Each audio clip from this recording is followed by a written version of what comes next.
In today's episode, I am talking to Kasi Reid all about understanding our menstrual cycle and how to live a life in alignment with it. We dive into the importance of self-advocacy in the medical system, the impact of hormones on daily life, and breaking the taboo around menstruation. We also explore how the menstrual cycle mirrors nature's seasons, the concept of cyclical living, and how understanding our bodies can help us navigate perimenopause and menopause with more ease. This is an insightful and empowering conversation about self-awareness, boundaries, and adapting life and business to work with and not against our natural rhythms. So, let me tell you a little bit more about who Kasi is and what she does. Through Flo and Thrive, Kasi aims to create a movement empowering women to unlock their full potential by understanding and harnessing their inner cycle and rhythm. After years of struggling with PMDD and depression, juggling single parenthood and a high-pressured corporate job, Kasi reached her limit and said enough was enough. Through her experiences, she now wants to help other women say goodbye to stress and burnout and guide women to live a successful, beautiful life by syncing with their cycles, prioritising rest and embracing sustainable success. And I am here for all of that. But before we dive in, I just want to say thank you so much for taking the time to tune in to Show Up and Be Heard. The podcast exists to help women like you simplify your business and your life so that you can stop feeling so overwhelmed. I am your host, Becky McAvoy, owner and founder of Be Heard Socials, and I am an award-winning social media marketer and international speaker who specialises in content strategy and organic growth on social media.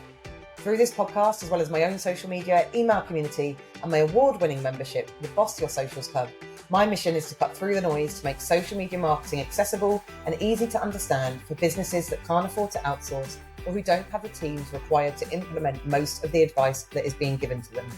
So if you want to cut through the noise and BS and get practical, actionable advice tailored specifically to make social media marketing accessible and easy to understand, or if you want to be part of a supportive community where women entrepreneurs can feel connected and inspired to achieve their dreams, then keep listening because you are in the right place.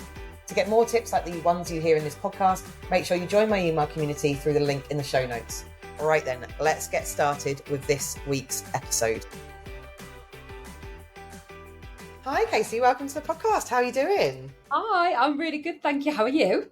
I am good, thank you. And I am so excited that we are chatting today. We've just had a brilliant chat. I do this with people all the time where I chat with them when we're not recording. I'm like, we need to stop because all the good stuff is going to be when I'm not recording. But I have been trying to get you booked in for months, really. And I think both of us on either side have had life going on and all that stuff. So yeah, I literally cannot wait. We're going to be talking all things menstrual cycle because that's what you do. So do you want to tell me a little bit, like, should we get started? Do you want to tell me a little bit about what's your story in terms of how your business came about, like why you're doing what you're doing, and how you became a business owner? Like, is it something you always wanted to do? Did it sort of happen by accident? How did your business come about? Yeah, okay. So I have always wanted to be a business owner, but I always felt like I wanted the business to be for something. And that's really weird. But I just felt like I wanted to help people in a way with whatever I was doing. But didn't ever really know what that was. So yeah, always wanted to love the idea of being an entrepreneur and love the idea of, carving out time for me and all that wishy-washy stuff that you think about being a business owner, which it never is, and not having to go to a 9 to 5 and all that stuff. Loved the idea of it, but just didn't have a clue how that was going to, I suppose, manifest in my own life, right? But then after several years of being in the corporate world and absolutely suffering with mental health, my own mental health, with lots of unanswered questions of why I felt the way that I felt. I then went it catapulted me. I don't want to say it pivoted me because it absolutely thrown me into a world of like, what the heck is going on with me and my mind and all these different kinds of things. And then what happened is we may talk about it more, but short story is I then was diagnosed with PMDD after lots of navigating the medical system and trying to work out what was actually going on. In the end, I had a diagnosis of PMDD and was told by the doctors that the options were antidepressants or having a hysterectomy. So only two options. And I didn't want either. I took the prescription for the antidepressants, but I just knew that it wasn't something that I wanted to do. I am a single parent, and it just felt like I just wouldn't be able to do life the way that I like to do life. And I would tell myself stories of like, oh, but it's only 10 days of the month, and like things like that. I could just cope with it. It's fine. So yeah, what then I ended up doing is creating an Instagram page, trying to find other people that were going through this and how they navigated this world.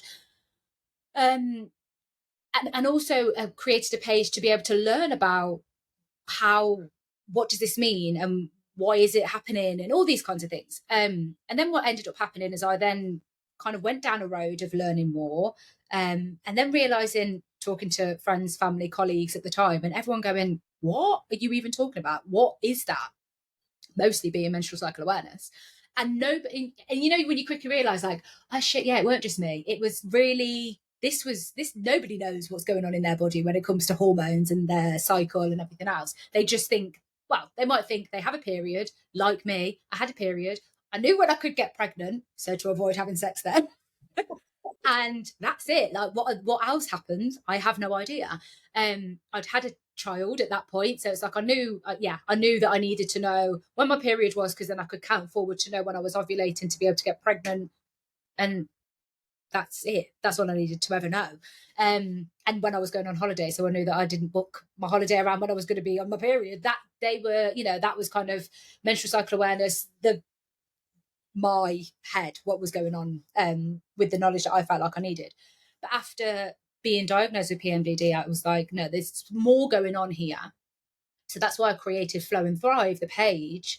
And then that started to evolve in me, almost like putting out there the information that I was learning, because I just thought it was really important. Why doesn't everybody know this? It's unfair that we don't know this.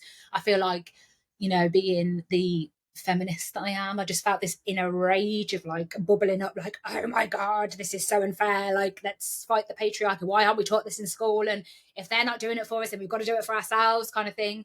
Like, all the best businesses are created out of rage, right? So I'm just livid. I was just so angry because it's like I am, going through life and thinking that I am wrong. There's something inherently wrong with my brain, which is a little bit about that as well. But it's an accumulation of lots of other things that I've kind of got to this place. So that's how it all started. Then I went down a bit of a path whilst working full time. It's like, I just want to know how I can support myself. And then I created a cyclical self-care collection that is all based in aromatherapy knowledge and kind of, because I'm an aromatherapist, I have been for many years, and I kind of went down that natural, more holistic route. So that's what kind of put me on the trajectory of releasing that out there. And now that's slightly pivoted.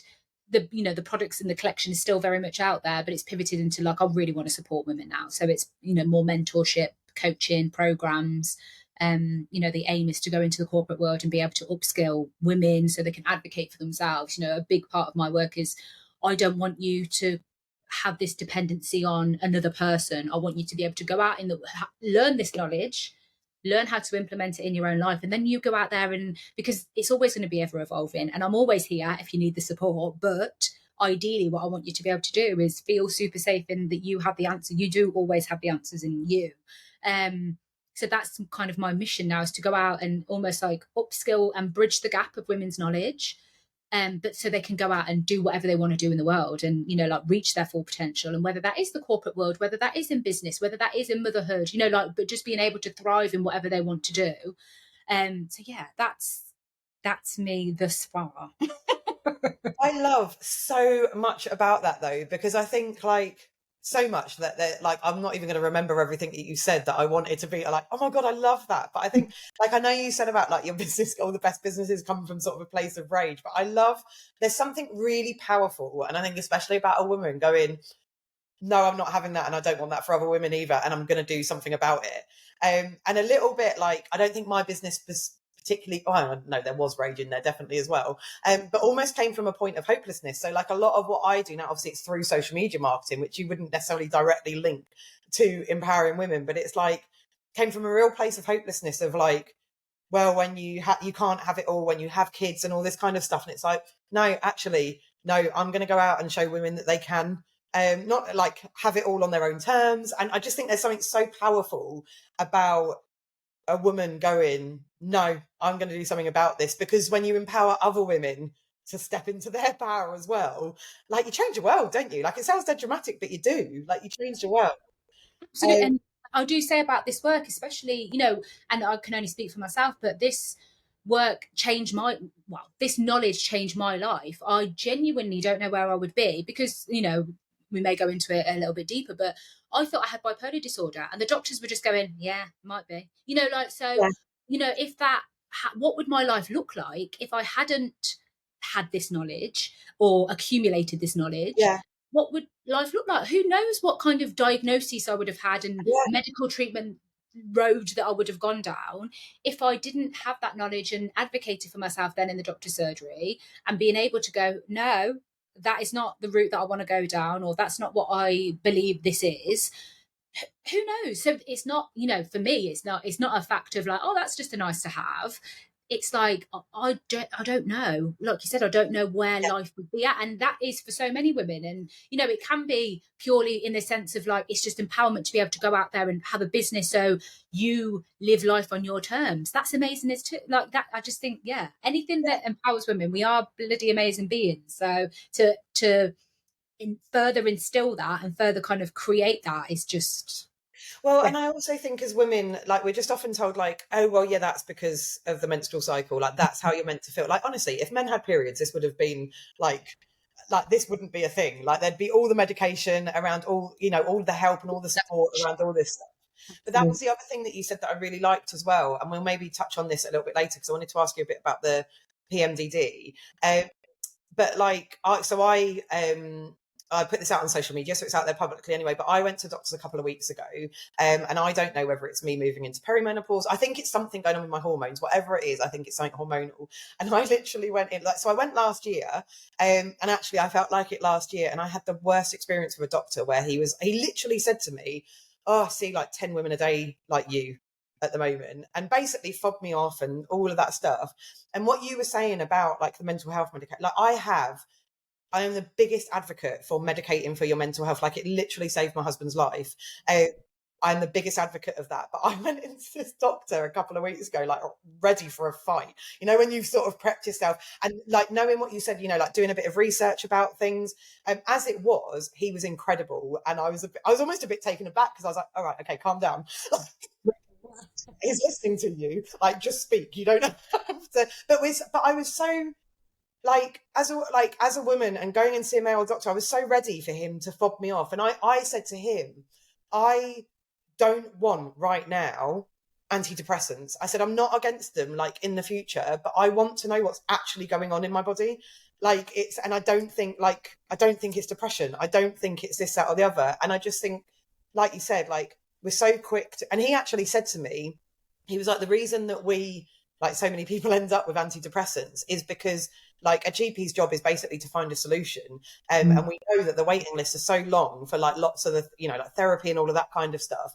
We need to give you a solution to go away with. So you're right. Like if you go in there and you're not prepped, with the knowledge and, I like educated around it, I suppose, which I don't think hardly any women are really. Like it must be the real minority of women who are. So I love that as well. But I did want to ask you about, so PMDD, remind me, I do know this, but remind me what that stands for, because I expect there's a lot of people that don't know that as well. Yeah, absolutely. So it's premenstrual dysphoric disorder. And basically what it is, and I don't like saying this, but it's the easiest kind of quick way to summarize it, is if you experience PMS symptoms, it's a very, very, very extreme version of that. So it's anxiety, it is depression, it's suicidal ideation, it is, you hear talk about an inner critic. That inner critic is rife with absolutely everything you do. Negative self-talk. It's just feeling abysmal, and it usually is it always is. And how you can almost differentiate it with other mental health disorders conditions is it's always in the luteal phase of your menstrual cycle, which is the 10 days anything between, I don't know, 8 to 2 weeks, days on the run up to your period. So for me, it was always 10 days, and it was always on the 10 days up to my period. And then what would happen is, as soon as I came on my period, within a few days, I would feel like a different person again. So very similar to what I can imagine bipolar disorder is, like split personality, one person one day, 2 days later, a completely different person, in both ways, good and bad. So that's what it is. And why it happens is there's a chemical reaction to the rise in progesterone that happens in that latter half of your cycle. So in the first half, very basically, in the first half, it's almost estrogen rises to peak in ovulation, which is when you can get pregnant, you're most fertile. And then as estrogen tapers off, progesterone then takes over. So there's almost like two major hormones that are predominant in the first and second half of your cycle. And the first half, it's estrogen is more so dominant, and in the second half, it's progesterone is more so dominant. And what happens in a brain, and with more and more research that I've done, and a nervous system that is almost at its max, and high stressful environments, already maybe a little bit anxious and all those kind of things, that rise in progesterone creates anxiety, and it's almost like the chemical reaction to the rise in that hormone and the already stuff that's going on in the brain already. And so, in a perfectly healthy person, woman who isn't feels stressed, but it's not, like they haven't been in a prolonged stressful state, like, actually not many of us have. And what in kind of the progesterone in a normal, balanced individual can feel it's a more relaxing induced hormone. So it's the more chilled hormone. So it's the hormone that just makes you feel a little more tired, a little less energetic, but still able to function, absolutely. But again, when it tips over to the scale into PMDD, you're not really able to function, and you're having almost like the extreme versions of what a relaxed, chilled hormone can create, which is anxiety, depression, all those other kinds of things. So yeah, that's what it is. Yeah, and I think it's about, and this is one of the things I was talking to the doctor actually, when it gets to the point where it's like debilitating in what you're doing, isn't it? Because like all these feelings, like stress, anxiety, all that kind of stuff are normal feelings, but it's where it gets to the point. And actually, is PMDD something that can doctors diagnose that, like GPs? It's a diagnosis in the sense of you have to go there with the knowledge of your own body. So what I did is I tracked. I did many months of this. I can really evidently see clear peaks here, and like of when I'm feeling like this. And again, it's very evident that it's always in the luteal phase on the run up to your period. So there's no kind of blood tests or anything like that. You have to say that you are feeling, I think it's 5 of the list of things, every single month for a period of time. And then they'll go, right, yeah, it's PMDD. So yeah, there's no tests, which is, I think sometimes, especially as women, we feel like we need to be justified. And what I did is I took my cycle tracker in there, took my journal in there. Again, I wanted to be able to advocate for myself. I didn't want to be dismissed. I didn't want to kind of just be ushered back out of the doctor's surgery. So I did go fully prepared. And they didn't know. They didn't even know what it was. And like she's doing the research. Sorry, he was doing the research on the computer as I was kind of saying this. And then it was like, oh yeah, actually that makes sense. That makes sense. That makes sense. And then it was almost like, oh yeah, well, but there's nothing we can do about it though. So yeah, that's kind of, so yeah, there isn't necessarily a test, but you do have to do a bit of the legwork in the sense of I would personally say be able to go in there and advocate for yourself, because you don't know what you might come out with if you don't. Yeah, it's just really interesting. And I mean, that was partly on it because I was saying before we started recording, like I've always kind of had like 1 or 2 days in my cycle where, and when I say I'm low, I'm not just low, like I'm literally like on the floor, like no, the work, like hate everything, whatever. And I'd said this to the doctor, but I've always just taken that as like, oh, well, that's my cycle. And it was only a couple of days. Obviously, that's a long time when you're in it. But it wasn't like 10 days because that's like a third of the month. Like that's an enormous amount of time to be feeling terrible. But what I've noticed is, I don't know whether it is getting older or whether it is as I'm spiraling towards perimenopause and all that kind of stuff. It's becoming more than a couple of days and it's becoming more debilitating. But literally, as you were talking, I did look into it a little bit last year because someone told me I'd never heard of PMDD and someone told me about it. but I've never tracked properly, which is definitely, and I know you'll talk about that a little bit later on. But yeah, I just find it really interesting because when you go and say that to a doctor, like you expect doctors to have the answers. And I know, especially with GPs, like I'm the biggest advocate of the NHS. We're so lucky to have the NHS, like it's brilliant, but they are general practitioners. And this is sort of when I went in prepped for my fight. Like I do have a lack of trust in GPs around mental health because my husband was really let down through different experiences. And I absolutely have a lack of trust in them around women's health because, like you said, they don't even know what it is. So most of us can't afford to then go to a private doctor and I've looked into all different kinds of things. So I have had blood tests after that doctor's appointment. And I've been speaking to my friend, the wonderful Wendy, who specialises in perimenopause. And she was saying to me, the thing is with your bloods, it like your progesterone levels, for example, could look, depending where you are in the month, they could be, no, you're fine, because they are testing hormones. She said, but you could literally have it like a week later and it be like, oh, actually, that is it. So she has told me about some different tests, but it's hard, isn't it, to like not you can't medically diagnose it because like you just said you can, but you can't just go in and get an answer. Like it takes quite a lot of hard work when you're feeling quite rubbish. Absolutely. Feeling like you're already fighting, you're just fighting to survive, and then feeling like then you're going to have to go and fight again. And that's what I think where, like why I've decided to kind of enter into this world of I don't necessarily like to call it coaching, and it's more kind of mentorship because it's more collaborative. But yeah, being here because it's feeling like, okay, I've got somebody in my corner that is supporting me to go then and do into the, like navigate the medical system, whatever that might look like.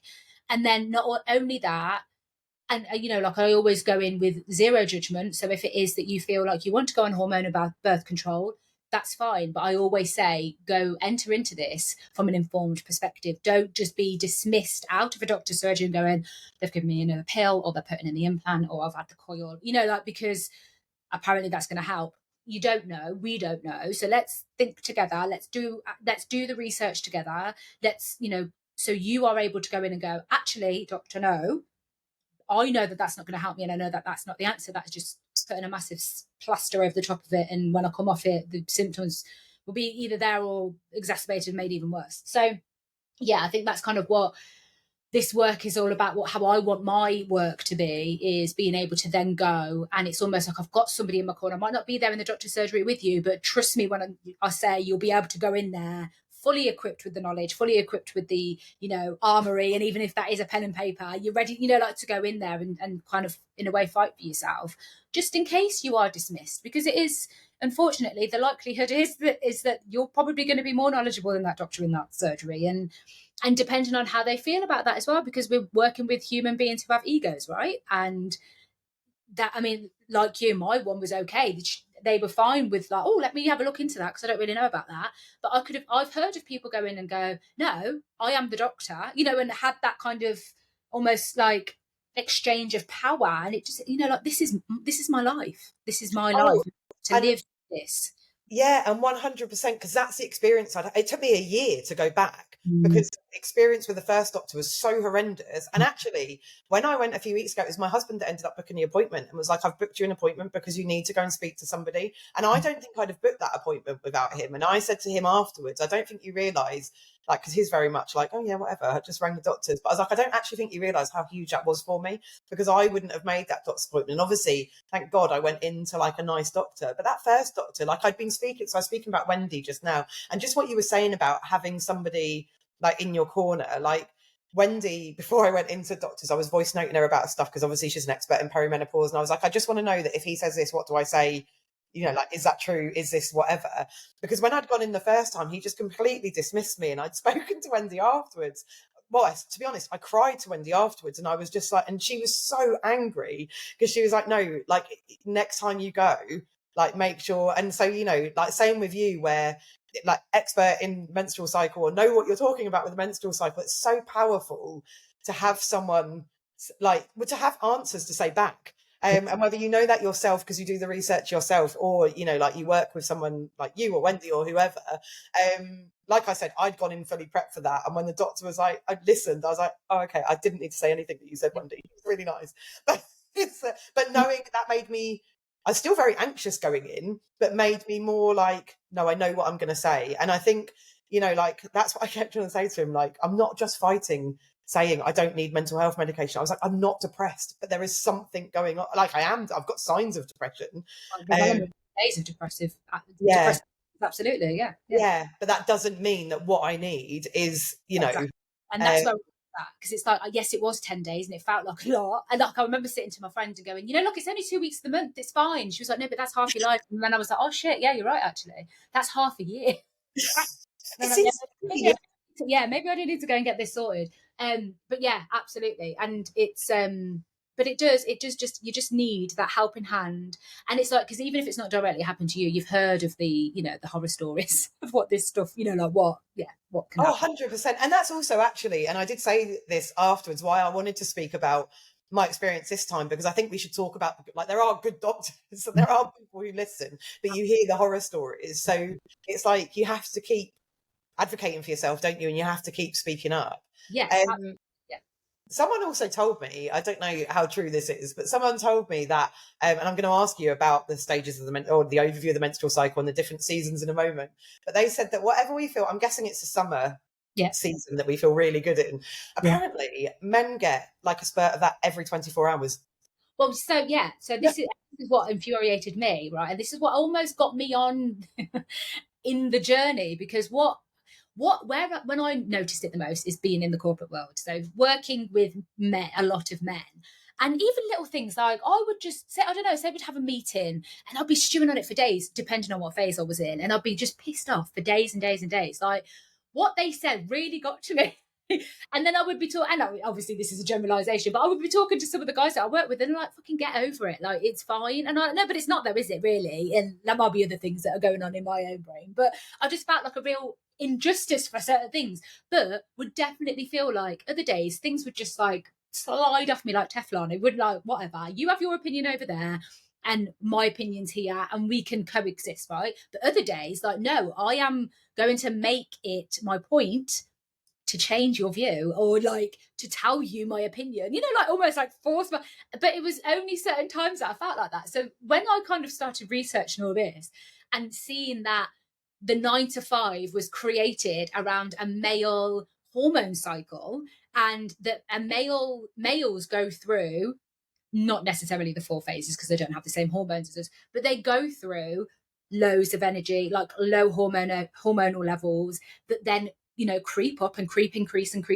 until they peak around midday, and then they start to taper off. And that's why the 9 to 5 was built that way, because it is built around the male hormone cycle of, you know, starting at 9 o'clock when we're, you know, they're starting to feel good, you know, like their energy levels peak, which is why, you know, like then they need to eat to keep those energy levels up, and then they start to taper off until, you know, then melatonin kicks in, and then it's time to kind of start processing and kind of winding down around 5 o'clock. And I was like, are you fucking joking me? Are you absolutely joking me? And I've been in this world thinking there's something wrong with me, this, you know, and I'm doing this and you're saying no wonder I feel like absolute rubbish. Do you know what I mean? So then I kind of went through that. And then, so the opposite of that is women go through that again. I'm just doing the finger thing of like the rise of the bit of a kind of roller coaster. If you imagine a roller coaster, the rise and the fall over a period of 28-ish days, depending on how long day one is to day, whatever, before the day before your next period.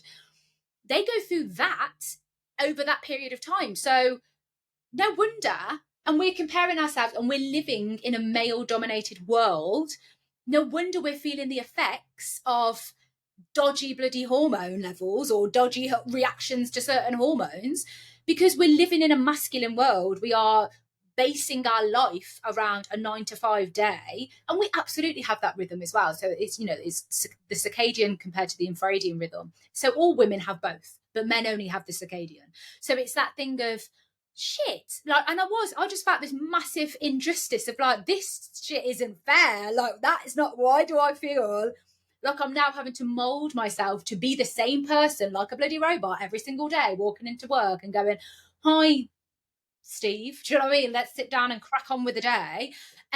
Yet him over here, of course he feels all right today because he's forgot everything that happened yesterday because it's a new day, you know, like that. They reset every single night. We don't. We stew on what happened 14 days ago, and like it feels very just as present as it did in that moment a couple of weeks later, or if not worse. So yeah, that's kind of what initiated my rage, because I just thought I've been in this world, like, I mean, I'm 37 now, at the time I was 34, and I thought I've been in this world since I was 21 years old. No wonder I'm feeling horrific. Absolutely. And like, had my son in amongst all of that and went back to work straight away because, and they needed me and all that stuff. And yeah, so I was fuming, absolutely fuming. Can you tell? Yeah. Honestly, this is what I was like when she told me that. I was like, are you joking? Like, if I felt like I feel in what is obvious, I don't know that much about the season, but what is obviously our summer season all the time, I would be unstoppable. I'm unstoppable anyway, but I would literally be on fire if I had that every 24 hours. And the thing is just that we're comparing all the time, and that's what I was in. I was very much in the mode of comparing to my male colleagues.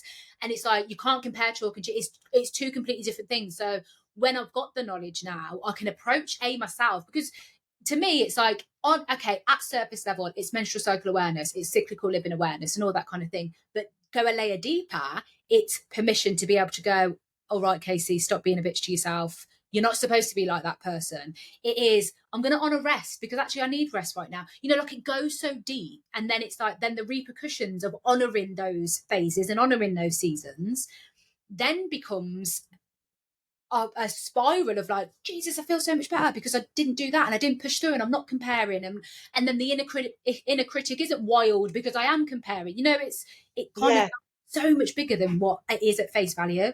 Well, and it's just normalizing it, isn't it? It's like, there's not something wrong with you. This is literally like, and I think that's why these conversations are so important as well, because like, and it's, I did put a post out on my social media after I'd been to the doctor, and I did feel a bit sick putting it out there, because obviously I normally share things after I've been through something and after I feel better. But I felt like, I don't even know what it was, wanted to get something out there. But I think it's so important for people to just know that it's normal. And, like you said earlier about something, like when you said something and loads of other women were like, yeah, I feel like that too.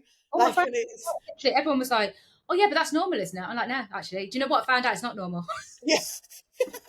It's not normal at all. So we need to do something about this now. No one wants to do anything because we will literally be like, can you imagine? Women will take over the world. Definitely. And this is what I mean. Like, if I can just, like, kind of, what's the word? Turn a few people, turn a few women so they're knowledgeable about this. I've done my job. I've absolutely done my job. But you're saying as well about women, like not the right men as well, like men who are willing to listen. Like, this is so important, isn't it, for everybody to know? So like, I was thinking as you've been talking, I was like, 100% my husband is listening to this episode. So, but like, for them to be informed about stuff, and obviously like, I want to teach my daughter about this so that she's only 8 now, but so she grows up knowing this, not like finds it out in her 40s. Exactly. That's, like, that is part of the mission, right? Is to go into schools and, that year 6 sex education class of going, here's a tampon, here's a pad, and crack on with life. Like, no, actually, it goes so much deeper than that. My son's 10 years old. He's going into year 6 in September. And I'm thinking, oh my God, all the young girls that I've known, in his class since they were babies. And like, they, most of them went to nursery with him as well. So I've literally known them forever and a day. And yes, I haven't got a girl, but I see them on and I think, oh my God, you need to know about this. I mean, at the school gates, the regular parents. 100%. Like, I definitely want to teach but what I was going to say is also teach my son about it. So he's in year 6 now. He goes into year 7 in September, which literally makes me want to vomit. But he did his first sort of sex education, health education last year. He came home and said to me, we learned about something that begins with, I can't remember what it was called, but it was something that begins with P today. And I was like, periods. And he was like, yeah. He was like, they sound awful. I'm glad I'm not a girl. It's like, oh my God, literally never a truer word. But I want him to be as informed, like, absolutely. He's got a mum, a sister, I don't know. Partner. Absolutely, yeah. And I tell my son knows when I'm on my period. I tell him every month and again, it's probably, because this is my life, but we have conversations. I'm a single parent, so it's, it's very much muck in, mate. I need your support. I need your help to, crack on when you need to be able to crack on. And actually, the conversations that we've had are when a woman is bleeding, and say words like that, it's that freaking taboo that I can't stand. And I think that is why menstrual cycles are so hard for people to digest, which we potentially go into, and so hard for like the corporate world, like what we said prior to starting recording. We're hearing loads about menopause. We're hearing loads about perimenopause. Is it the element that it's like blood that people don't like that. You know, like, is that what makes it less digestible? I don't know, but anyway, and using terminology like that and making that stuff normal, because it isn't I do. Yeah. What's happening? I have a bleed every single month, and what happens, what's happening in my body, and these are the conversations that we've had. What's happening in my body is mummy feels more tired. So we all have hormones, right? You have hormones, I have hormones, everybody has hormones. When I'm bleeding, because my body is going through this transition phase, my hormones are low, I feel more tired. So what, especially in those times, I always need your support, I always need your help around the house, but especially in those times, mummy's patience might be a little bit shorter because I am tired. I'm going to need, if I ask you to do something once, please just listen the first time, or potentially the second time, I'll give you a bit of grace there. But I need your support, I need your help, I need you to, like, it's normal you need to make your bed in the morning. It's normal you need to get dressed every day for school. So really, think about what's going on in this house, because we're sharing this house. I have to think about your emotions and I have to think about your feelings. So I really need you to reciprocate that and be like that back for me. And when I'm on my period, he knows because he doesn't ever leave my side and he's usually in the bloody bathroom when I'm going to the toilet. But when I'm on my period, you probably know. So support mummy, know in your head, right, this is the time when mummy needs a little bit more help. So what I'm going to do is offer this, or I'm going to do this without her having to ask me. And it's about having those kind of conversations, because what we need, I think the biggest thing here is to break the taboo about the talk of not just periods, but about menstrual cycles, and about that we are cyclical beings. We are potentially 4 women in 1 month, or, and it's really important for our boys to understand that, and to understand that it's not a fault of ours, it's a superpower. And just like mummy bleeds and feels a little bit more tired and has less energy in these other months, oh my god, I'm always a powerhouse, but it feels just so much easier. And you'll notice that because I might be different around the house, right? So yeah, and he gets it. So I just think if a 10, well, we were having these conversations at 8, 9, 10, do you know what I mean?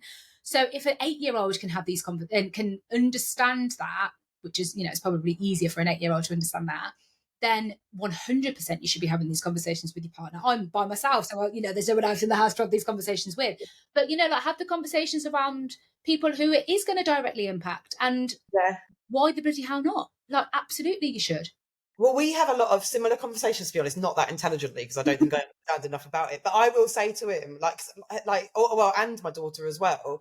But like, they'll ask if I'm all right, and I'm like, actually, no, I'm not. I'm feeling really sad, and I like, a lot of my conversation is often around, like, if I'm a bit cranky or I'm a bit snappy or whatever, it's not about you. Like, it's just that I apologise for that, because I shouldn't be like that. But a bit like you saying, but I'm just feeling a bit sad, so give me a bit of space or brace or whatever it might be. But if he grows up to be with a woman, it's him like, you're raising them to be men who get it, aren't you, as well? And or not even necessarily be with a woman, it could be working with a woman, like what you were saying. So you're not just dismissed as over emotional, or all of the different things around women. So I love that, and I just think it's so important, well, to educate myself so that I can educate my daughter. I do have a book to read, which I've been trying to read for ages, and I've not got into it, but I might see if I can get the audio book, because I think I'd be better with an audio book. Period Power, which so many people rave to me about. But I know one of the big things in there is talking about a lot of what you talk, well, basically is understanding the menstrual cycle. So do you want to go a bit deeper into sort of like understanding the menstrual cycle, and like you were talking earlier about seasons and things like that, what that even means? So the menstrual cycle, it is what's the word? It has 4 phases. It has 4 phases. So the menstrual cycle has 4 phases, basically, and these are, it's over a period of time. Period, as in a length of time. That length of time can vary from person to person, from woman to woman. I believe, I always forget the official dates, but according to the NHS, a healthy cycle is anything from 25 or 26 up to 34 days. Yeah, and anything, maybe either side of that. So that's a healthy cycle. So from the first day of your full bleed up until the day before of your next bleed, a healthy range there is anything from 25 or 26 up to 34 days. So I'll talk for myself because it's easier to do that. So I have a 28-day cycle. And within those 28 days, you go through 4 different phases. So the first phase is your menstruation phase, which is your period, you bleed. So from the time that you're bleeding, so for me, my period can last anything from 5 and 7 days I am bleeding for.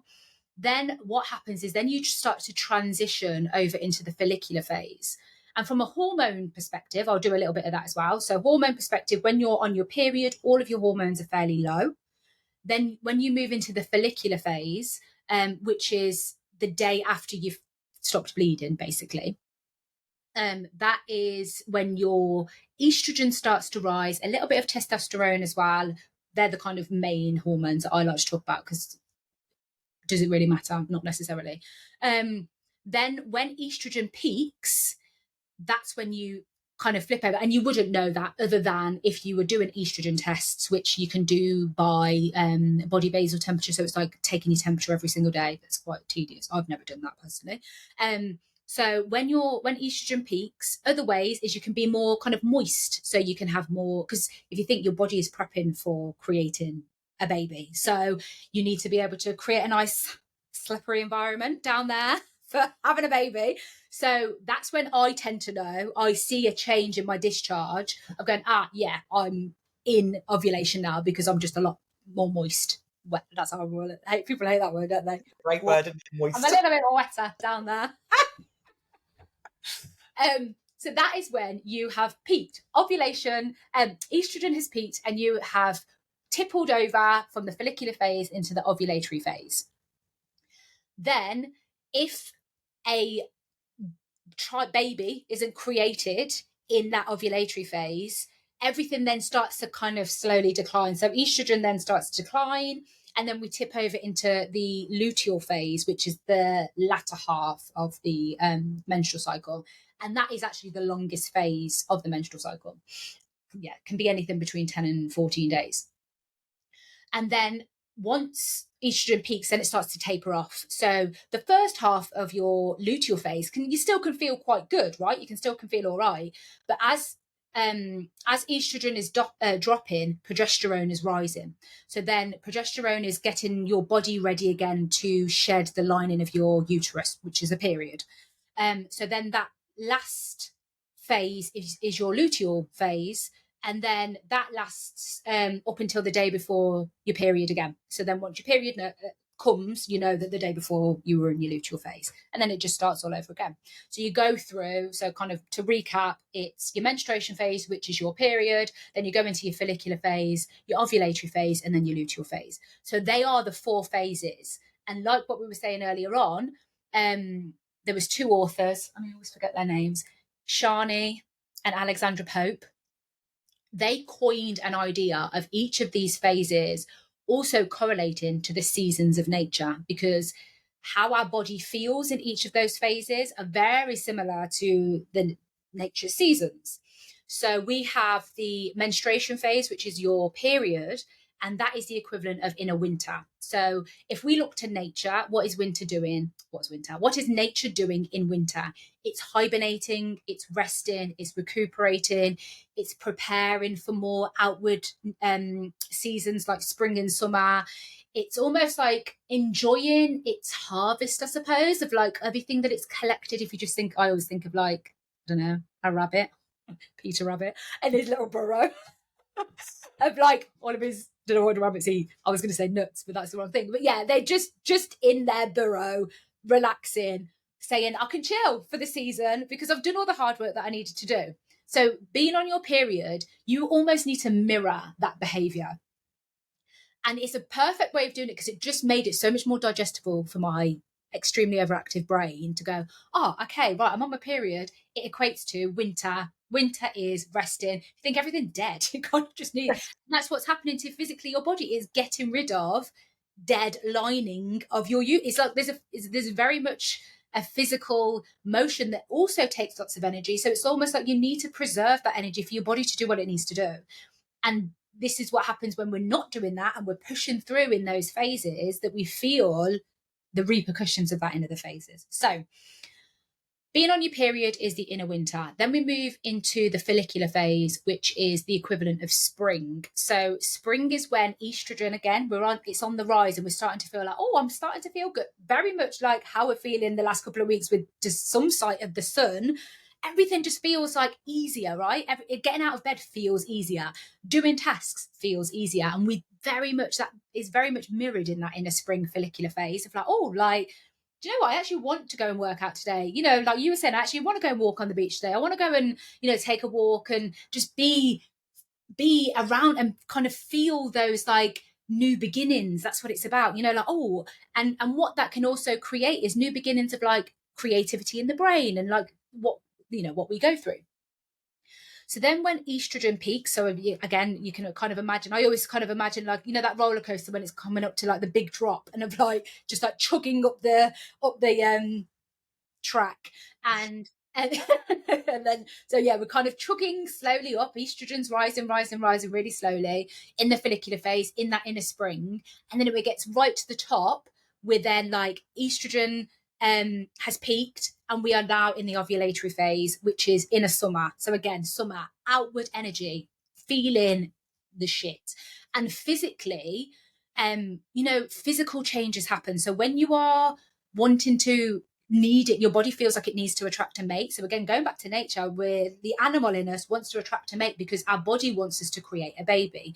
So it's little things like our hair appears thicker, our skin is more glowy, our skin is clearer, our face is more symmetrical in a summer, because we're on the search for some sexy time. So that's kind of what's happening there. So that's inner summer. A great time for being in your creative bag. So whatever feels super creative to you, even if it's painting, it's like making sure that you're carving some time out for that, because that's really going to, your hormones are going to love you and thank you for it, because you've almost like expelled all of that creative energy and you've kind of got it all out. But it's a time where it's just going to feel easier. So if you're a business owner, or if you're a working woman, pitching your ideas, because you're talking so much easier as well. It's just things just spiral out, and it's just like, oh, when you stop sometimes, you go, shit, I didn't even think that was coming. That was a really good idea. Like, wow. All the time. Yeah, where did that come from? So it's that kind of feeling of like, that's kind of estrogen. And then when we go after summer, we're moving then into autumn, which is the luteal phase, the longest phase. Progesterone's on the rise, estrogen starting to drop off. And autumn tends to, I personally as well, for me, autumn was now very much of two halves. So I always have that kind of beginning of autumn where I always finalize things. So it's like the projects that I'd planned for spring and summer, I make sure that they're finished, because the second half of my autumn, I do naturally feel like I want to go inwards. I'm preparing. Again, imagine animals. They're like getting all of their nuts and making sure that their burrow is fully prepared for winter. So it's finalising, it's finishing things off in autumn, in preparation. And sometimes it is writing down like, okay, so it's, kind of introspection and reflection as well of what went really well this cycle, what didn't go so well, what am I going to do more of, and what am I going to do less of. So autumn, your luteal phase, is a great time for that as well. So yeah, that's it. I love all of that. And I was just thinking, so one of the things I was going to ask you about, which is what you teach and preach a lot, is a cyclical living, which I guess is fairly self-explanatory. And all the things you've just explained, like you plan things in, that fits around where you are in your cycle. And I think we could easily turn around and go, oh, well, no, that's just too hard. But as business owners, we've got a real I don't know what the word I'm looking for is, but advantage, I suppose, of being able to do that. And as you were talking, I was like, I wonder if I should put in my Google Calendar, like literally like summer, winter, whatever. But so can you explain a little bit how you do cyclical living and how you implement it? Like, are there, like things as basic as like, do you put something in your calendar, or have you got to the point actually where now you just know your cycle so well, you know what you're doing? But if you were at the start of that, any kind of tips about how you'd implement that, what you do and how you'd approach it? Yeah, absolutely. So first of all, cyclical living is literally that. It's, for me, I think it should be as basic as learning the menstrual cycle, and again, adapting it slightly to your body, and then organizing your life around it. So, because I always say that everything that I've just said is textbook, right? And that's a perfect human being, woman, that is not necessarily impacted by everything. But we do. And we do have some months where it's not going to be like that. Sometimes, I explained spring is summer the way that I did, but actually sometimes that rise in progesterone that's quite rapid can feel sometimes really overwhelming for people because they feel the pressure of wanting to go out, but actually they don't have the energy levels for that. So again, when I say that's what textbook is, I always say your body is key. You always need to be able to live according to how your cycle is. And that's where tracking, journaling is your best friend. As like I always say, literally write the date, write what day you are on in the sense of your menstrual cycle, and how you feel. And when I say how you feel, I just sometimes put tired, irritated, lower back or headache is hurting, like something like that. Do that for a few months and you'll start to go, right, now they've just asked me for that meeting. I'm not going to do that there, because what's happened when I've looked back over those last 3 months, I always get a headache on day 14. So I'm not going to book, and actually that headache is a migraine. And what I would really benefit from on that day is probably just doing things that I'm pottering around the house and working from home and, all those little bits, not booking in a talk or meeting or presentation on that day, because I know I'm going to feel awful. So why would I do that? And that is the power of kind of cyclical living, is it's completely then adapted to you and your cycle, and you're not going by solely a textbook. You're not, it's informed, purposeful, driven action that has got almost like a reason behind it, a reasoning behind it. And that is in the fundamentals of what cyclical living is kind of having that knowledge and adapting life to that knowledge. Yeah, and I suppose it's a bit like today. In fact, I'd be interested. I'm going to come off this and look at where I am in my cycle. So I track my cycle, but not like so clearly where it's like, oh, I'm in this stage, or this stage. It's like literally, so I know when I'm coming on my period, or I'm feeling horrendous, and I go, oh yeah, no, that makes sense. That's literally the extent of how I track. But like today, obviously I've done this podcast interview this morning. I delivered a masterclass in a membership, and I went for a walk on the beach, and I have been absolutely buzzing off it because I love it. Like, I've loved the conversations, but like, you're right, I know that, like, I don't know, this could have been last week, and if I'd have booked in to do a masterclass and a podcast interview, I've been like, oh my God, I've literally got to talk all day, and I've got to be on, and I've got to be whatever. Whereas some days I will absolutely love it. And I think that's what, like, listening to you, I was like, yeah, I really need, and the reason I want it in my Google Calendar is that's where I plan my life through. And it's like, well, actually, if someone asked me to do a masterclass or whatever, no, I'm not like going to say, oh no, I'm in Lucy place, so I'm absolutely not going to do it. But if I haven't got anything else in that week, I might do it. But if I've already got stuff that's taking up quite a lot of my energy, it's that knowledge, isn't it? Yeah, it's like what it's foregoing, like forethinking. What usually is my capacity? Like you said, I could probably do one thing, but can I do three? Absolutely not. I'm going to be tired, because what happens with me is I could probably absolutely do it and do it fine. But what would happen is I would be out for 3 days afterwards because I'm absolutely exhausted. I've absolutely reached my peak. And am I going to be the mother that I want to be? Like when I get home, and that's really, high on my list of priorities, is that I'm trying to carve a life for myself with this business, that it's not one or the other like it has been for so many years. Actually, is there any such thing as balance? I don't know, but it's a lot more balance, or it involves more tendencies of, like, do you know what? Even if I haven't got shit ton of capacity, I've got a little bit more capacity to bounce on the trampoline with him tonight because that's what he's desperate to do. Like things like that. Yeah. But if I'd done the 4 meetings in my luteal phase or when I was on my period, no, I'd go, sorry, kid, I can't. I've got no more to give. I've got no more to give to anybody. I love that as well, because that's so relatable to, like, you plan your business around it, but actually your life as well. Mm-hmm. And you saying about, is there any such thing as balance? So I'm a bit obsessed with Mel Robbins. I love her podcast. Mm-hmm. I love her theory stuff and her book and whatever. But one of the podcast episodes that she did was around basically why you have to forget thinking about having balance and why you need to focus on boundaries. Because you're never going to be balanced completely in like different areas, but it's about boundaries. And that's kind of what this is, isn't it? Going, well, my boundaries are, I want to be present for my kids, so I'm going to schedule less in on a week that I know that I'm going to be feeling quite like low or tired or whatever it might be. And I really like that approach to it. Going, no, it's not about, oh, let me balance out the month. It's like, right, let me put boundaries in where I need them, and those boundaries will change depending on what's going on with me. Absolutely, yeah. And that's that.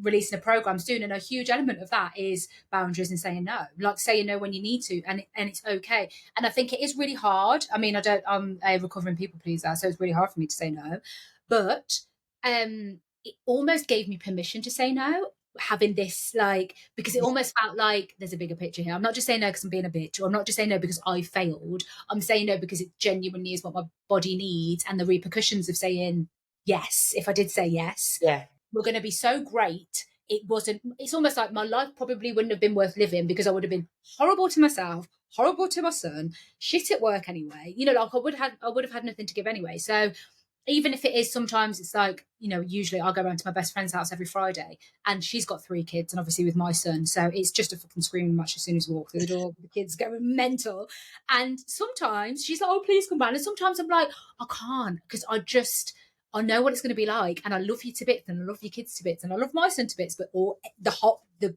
combustion that it creates, my brain I just can't. Yeah. Let's just move it to next week, and I know that I'll be there, and I'll be present, and I'll have fun, and you know, all those things.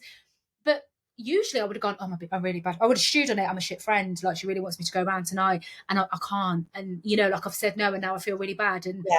or I've said yes, and I'm here now, and all I want to do is go home. You know, Yeah. because and I feel like I'm not listening to her, or I'm not being present. So it's like, yeah, it's huge. It's huge, kind of being able to implement those boundaries, because it's also, yeah, it's like, I've got a bit of an excuse. Like, tonight, I can't tonight, babe. I'm on period. Sorry. You know, like, excuse. Yeah, it's empowering you to say no, but also empowering you to probably say yes. Because, you know, like if you're, say, in your luteal phase, whatever, and someone asks you to do something, you're like, oh, God, no.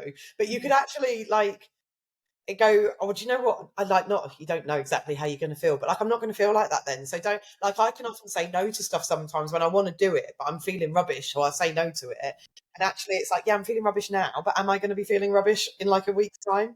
It's just really, like, it's informed decision making, isn't it? Of like, And there's a reason behind that. Yeah, that's it. It does feel informed, as opposed to, am I just being a bitch, or am I just being lazy? Because that's what I would say to myself. I would go, "You're lazy," you know, like, and just be horrible to myself sometimes. It's like, oh no, actually, there's a reason for this. And again, it's just having that knowledge, because we're made to believe that we should be on all the time, like a male hormone cycle. We should feel like X, Y, and Z every single day. And then when I'm starting to learn actually about my body, it's like, oh no, I'm actually not. No, I'm not supposed to be on every single day. No, actually, yeah, that makes sense. Okay, right, I'll go and say no to that. Or, okay, I'll go about life and do this in this way and that way. And, you yeah. know, Honestly, I love all of this. I am really conscious of time, so I've got so many different things that I could ask. I do want to ask, so there's a couple of questions I always ask on at the end of podcast interviews, which I'm going to ask in a second. But I did wonder whether you could just quickly give a bit of an overview, because I've looked at and at some point I'm the worst at like looking at things and getting basically to the car and then going, no, I'm going to think about that for a bit. But I've looked at your essential oils and your bar stuff so many times, and I've got friends who have bought it, who have said that it's amazing. Can you explain a little bit about how, I don't know whether this is an easy thing to answer, to tell me if it's not, but how those oils work depending on yeah. like where you are in your cycle? So the concept of the products that I created were that I said I've always utilised essential oils in whatever I needed in life. So if I was particularly stressed, I would, you know, create a bit of a blend. If my son was ill and he couldn't sleep, again, put a bit of a blend together, put a couple of drops in his bath, put a couple of drops in the diffuser, and he'd be out like a light. So I've always leaned on essential oils and natural ingredients, definitely. You know, like if he had some eczema, or when he was a baby, had some nappy rash, I would always be whipping up my shea butter and my coconut oil and a bit of this and a bit of that, and just, you know, like, everything was natural. So yeah, I've always done that. And then when I was really in the depths of PMDD, I just thought, why aren't I doing that for this? Like, I lean on them for so many different things. Why aren't I creating a different blend? And what it started off with is creating a supportive blend when I was in my luteal phase, when I was in that inner autumn, that I could utilize, that I could burn, that I could put in my bath. And just, you know, like the smell, I'm massively influenced by smell anyway. And it's just like, oh God, it just felt like this is just so pleasing on the senses, and that is kind of permeating through into other things as well, of like, okay, I just feel so much more relaxed now. Like that feeling of when you walk into a spa and your whole body's just like, oh, it was that's what it created for me. And I was like, okay, so let's start off in autumn and see how it goes, then let's create a winter one, because a rest blend is easy, you know, like throwing a few things together. And I know what oils are great for rest. So again, putting them in the bath, putting a couple of drops on your pillow, and then it developed into the rollerball, so I could use it always on the go. And I genuinely used it for myself for about a year. And I was like, these have got to be, and you know, and then would make a bit of a blend for my mates, and then they would use it and they'd go, this is amazing, you need to sell this. So that's how it started. And the element of it, and do you know what? I don't know this. I do know the science that it is something to do with the olfactory system and it then does something to your brain, but I don't know the details of the science behind the back of it. But essential oils it is the smell that it creates a reaction in the brain, whether that is a calming, whether that is an uplifting, whether that is a balancing, you know, whatever it creates, because it interacts with the nervous system and the hormone. I don't know the elements of it, but it helps. Trust me. Well, I just really like that, because obviously there's some practical things that you like cyclical living, you can, you know, like map it out and go, right, I'm going to do this then and not this then and whatever. But I also love what you do through that is like, actually there's some things that not just aromatherapy oils, like there's obviously loads of other stuff you can do in terms of what you eat and all that kind of stuff. But like there's actually some things that can ease some of those feelings. So I just wanted to, yeah, like I said, and I in fact, I'm thinking I'm going to come off this podcast and actually buy them, because honestly, I've been looking at them. I've got a page open on my phone, like, and I tell you, when I first started looking at them, you were doing a Black Friday offer on them, but my brain, like, what, November, is it Black Friday? But my brain is literally like, I've got, like, I call it all like squirrel syndrome. Where it's but I love the idea of that, and I've never really known the science behind it. Like, I've got a little essential oils thing there in my office, because I like smells. So I think it's nice, you know, like I said, it doesn't just have to be that, it can be things that you eat. And there's like, well, you put stuff out on your socials, don't you, about it? Like, I highly recommend giving Casey a follow on just like tips of things you can do. But it's not just about knowing what to do and what not to do. There are actually some things that can make it. And do you know what it is? It's the transition and being conscious of the transition. And that's what I like about the blends, is that I'm consciously saying, I am in my inner winter. This means I need to rest. You know, like, okay, let me put that in my bath tonight. And I've also got bath salts as well, because magnesium is amazing for women's health as well, and hormone balancing and everything. So it's like, okay, I'm going to put a couple of scoops of these bath salts with, you know, 5 or 6 drops of this blend. And what I'm going to do, and it's that carving that conscious time.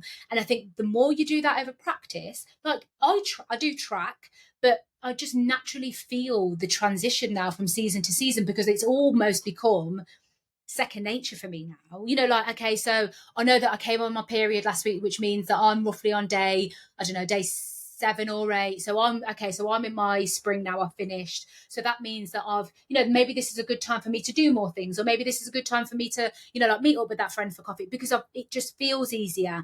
Okay, so now I've got the blend. Let me smell that. That's quite uplifting. Yeah, I feel really good. You know, it's just little drops of things into your daily routine. And that's what I liked about the blend, because it makes it a more conscious effort of like, what phase am I in? This is the one that I'm going to pick up today, utilize it for what I can, and then crack on with my day.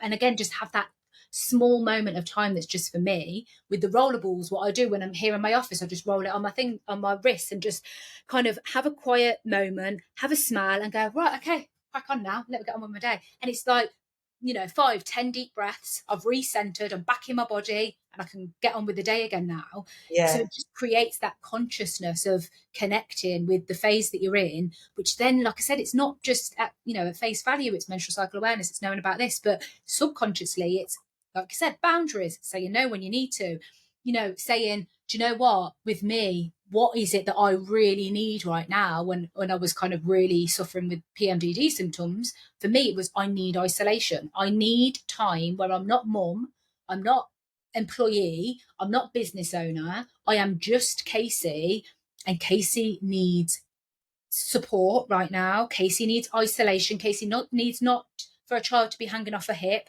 Casey doesn't need to hear mum. You know, like, I would always carve a few days, or I would just say to my mum, can you have my son? Can you do the bedtime routine? Can you do the bath? So it just gives me a little bit more time in the evening, and when I finish work, to have a little bit more time for me. And that sometimes was just reading a book, or that sometimes was absolutely immersing myself into some shit TV. You know, like, whatever it was, I was answering the call to what my body needed and what was Yeah. like crying for. Because I just think it's that I'd ignored it for so many years. Yeah, and I think as well we were talking, like I know I won't go into detail in this now because of like time and whatever, and I know it's not necessarily what you specialize in, but one of the things you were saying, wasn't you, before we started recording, where I was talking about perimenopause and menopause, is like you were saying, like actually, like the more you understand your cycle, like that makes perimenopause and menopause, like you might stop bleeding, but it doesn't necessarily mean you stop having, you know, like I know things change in hormones and whatever, but it's one of the most powerful things you can do to prep yourself for perimenopause and menopause as well. 100%. Yeah, it's like I would very clearly do, certain things now to make that transition into perimenopause and menopause so much easier, because I just think that a huge part of it is just knowing you Yeah, and having that kind of inner dialogue and hearing the voice that's screaming for a little bit of compassion with a little bit yeah, of, like, just be gentle with me, please, because I'm just this really sensitive soul. And then like working on the nervous system and all those other kind of things that kind of impact stuff, like we have this body that we just go through life and expect it to always bounce back, and then we move to through transitional phases like menopause and perimenopause and just expect it to just fucking crack on. Like, what are you acting up for? Like, but we've spent years ignoring its needs. So if you start to hear that voice, and I think it sounds a bit woo woo, and I think it's not, it's science, it's like embedded in science. You're just listening to what your body needs, like, and sometimes that can be that you've had, like, chronic illness. It can come out like that, right? It can come out in, my mum used to sometimes have migraines, month on month on month, and just ignore it and just take painkillers and painkillers and painkillers because I'm just ignoring this because I just need to get on with work and I need to get on with life and all these kind of things. It's like, oh, but don't you think that might be asking for something else? And what is it that it's asking for? And yeah, so I just think that hearing that voice and kind of checking in every now and again with yourself, it can, yeah. work wonders anyway. Amazing. And so one of the questions I always ask at the end is, what things, like the podcast is obviously called Show Up and Be Heard. So what things help you show up in your business and what tips would you give people to do the same? But I feel like the answer is cyclical living. Oh, I might be biased, but it absolutely is. Yeah. Yeah. So I there think you go. We've covered that. show up in your business is just it's equipping yourself with that knowledge of how you can show up in your business, because this permeates through life. Yeah. I've said it a few times, it is at face value this process that our body goes through, but like the subcontext of all of those things, it goes so deep. It does, like it affects everything.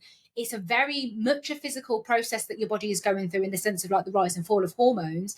Why do you think that it's not going to affect your business? Why do you think it's not going to Yeah. affect day to day? So yeah, I just think learning the science, but more importantly, learning what it means and how it's reflected in your own body, Yes. because one without the other is no, I just think there's no point. Yeah. Yeah.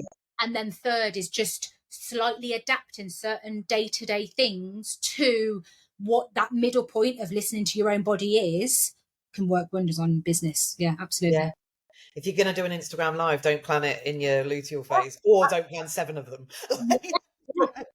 Absolutely, yeah. Oh, I love that. And is there any advice you'd go back and give yourself in like the early days of running your business? Yeah. Do you know what? It's start as you mean to go on. Because even now, no, sometimes, but I do get the balance off. Even now, I ignore myself, and then I have to have serious words with myself of going, Casey, practice what you preach. And I think at the beginning, it was very much just go, go, go, because you need to get this out there. You want, with the best intentions, more so than anything else. But I didn't practice what I preached, and I would have months where, weeks where I'd be out, and it's like, oh god, I should have really listened to myself there, because Yeah. I'm feeling the repercussions of it now. So I think for me, it is probably yeah, listening to myself, listening to my own advice, and also being gentle with yourself. And you know what a massive thing is for me is utilizing networking as much as possible, utilizing that network, working with people who are 4, 5, 6 steps ahead of you. And even if that means investment, sometimes that is super, super hard to do that. But that's what's moved almost like the trajectory for me a lot quicker than figuring it out myself. I think Yeah. that's a massive thing for me, is leaning on people who have done it before, not reinventing the wheel. Yeah, that's been huge for me. But also, yeah, at its core, taking my own advice every now and again and chilling Well, out. which is so like easier. It's so easy to say, isn't it? I've been doing a little bit of that recently of like, oh my God, like you're overwhelmed and you're stressed and whatever. And literally, if you spoke to somebody else, like just listen to your own advice. So I love that. Finally, can you tell people where they can find you Yes. and come connect with you? Because I strongly recommend that they do. Oh, thank you. Yeah. So on Instagram, the majority of my stuff is on Instagram. I find that the easiest platform to navigate and work through. So on Instagram, it's Flo and Thrive. So it's FLO and Thrive, THRIVE, and it's the word and. But I'm also on LinkedIn. I also have my website as well. So flowandthrive.com. Yeah. So if you go to the website, you can join the email list as well. So I publish an email every Friday, which has just all of this information in how you can kind of navigate this world, and it's all for free as well. So have regular blog posts on the website, so people can just become as informed as possible. Because the biggest thing for this stuff for me is that it's accessible. I just think every woman should know it. So expecting people to charge for it, I just don't like that feeling. But yeah, it's something that I'm on the email list and it is excellent. oh, I think I'm on the email list via downloading one of your free guides and stuff. So I strongly recommend checking them out as well. yes, I've got a couple of free. Well, I've got a free menstrual cycle guide, just a beginner's guide, and then I've got some journal prompts and period tracker, cycle trackers as well on there. So if you wanted to kind of get started on your journey, there's lots of freebies over there. Amazing. Thank you so much for your time. No, thank you. Thank you for having me. It's lovely. I loved it. Thank you so much for tuning in to Show Up and Be Heard. I am truly grateful for your time and energy today.